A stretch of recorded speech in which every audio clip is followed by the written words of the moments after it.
Good morning. It's about 3:30 in the morning. It's October 27, 2012, and I'm free. I'm here living on the beach. The weather's absolutely terrific. The storm Sandy that rocked Cuba and moved up the East Coast is hanging off somewhere down here, and the weather is absolutely perfect for sleeping on the beach. It is absolutely terrific. Beautiful weather. I'm happy. They're dredging the canal. Those are the buildings over there. And I'm celebrating my freedom after having been incarcerated for 6, 7 days at a federal facility. It's a VA hospital. I can't believe these people are so stupid. I can't believe they're that damn dumb. Each one of them is just protecting their little piece of a job, and nobody sees the bigger picture of the evidence that was harvested that actually, in civil litigation, I think I'd have a meritorious cause of action for misuse and abuse of mental hygiene laws by the Veterans Administration facility. And I have 2 such incidents, and I can tag a 3rd facility of the New York Harbor healthcare system. I can tag a 3rd out of 4 facilities. I can tag a 3rd director. I'm talking about top guy. I can put the 3 of them together with having knowledge of information that ever get into the newspapers. They ain't got their jobs no more. You think that's enough to make somebody want to have me locked up in a mental institution and be fed psychotropic drugs and melt my brain? They took a second shot and missed. They did that in the Bronx. Brooklyn did it too. The 3rd guy, Dr. Boykin, I put the evidence in his hand, and he had the 1-hour documentary that aired in Queens County. He said he had it videotaped. It shows that Hangsman's Noose attacked victim interview. You mean to tell me you got that kind of crime in your yard and you don't do nothing, Dr. Boykin? Dr. Julia Golia, do you think it's funny trying to give me some kind of bipolar diagnosis, Miss Psychiatrist, to where you're quarterbacking a diagnose?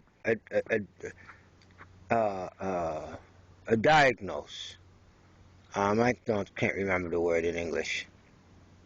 You're going to be diagnosing a patient from your office with evidence that, in fact, Charmaine McPherson had been abusing veterans out in the field, homeless veterans. And then you have the vendor try to have the homeless vet on their facility locked up by the police, if not held against its will as a captive audience, a kidnapped victim, a shanghaied individual on Ward 6B. Well, I do believe there are some pictures and videos that go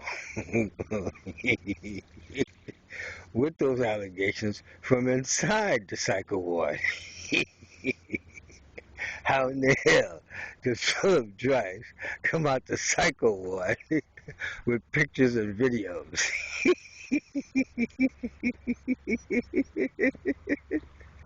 You guys had no idea, did you? There goes a building right there, 2 buildings right there. Boy, would I love to be living on the top floor. I think that's 26 floors. And have a balcony. Damn, I would love it. But I'm homeless. I'm actually living on the beach, and those lights you see right there, those are reflections of the water. It's about 3:45 in the morning on October 27, 2012. And God, I just did these guys, man. I just did these guys. They had no idea, man. Don't put me in a situation like that, man. I will harvest something out of it. And what I got out of this is that Dr. Julia Golia should be watched. That's a very, very, very dangerous woman. Very dangerous woman. I bring to you evidence that's right there on the internet that, in fact, you have numerous vets signing a document saying they've been abused, and the next thing that happens is that the whistleblower has the police and mental hygiene at their door. What is wrong with that picture? It's called misuse and abuse of mental hygiene laws. It's called suborning perjury. It's called collusion. It's called conspiracy. And what you people did was a crime with criminal implications. And I'm coming after you for it, because I'm going to Washington, D.C. Hello, Washington, D.C. Chances are I'm playing this for you.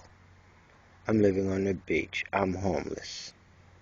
I was put in a VA-funded facility, and a criminal act was alleged.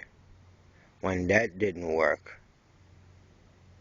a 6-day stay on a psychiatric ward got me evicted with no explanation by Dwayne. I have the letter from Ann that she gave to the EMTs when they carted me away. Shouldn't my medical records have shown that, in fact, I was taking a medication that I complained about already?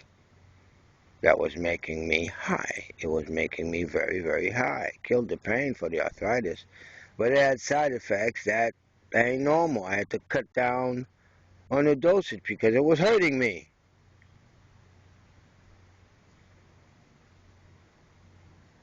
I don't want nobody else in my head. There's enough room for me. So I can sit down and do what I want, how I want, and live my life. You people can't do that. Hopefully, your Veterans Administration Inspector General Investigator probably hearing this for the first time, because I have to keep this secret, or I would have serious problems trying to get benefits out of those people, don't you think? I put my life on the internet. That's where I store it so I don't forget it. It's about 10 to 4 in the morning, Saturday morning, early morning, October 27, 2012. First personal log.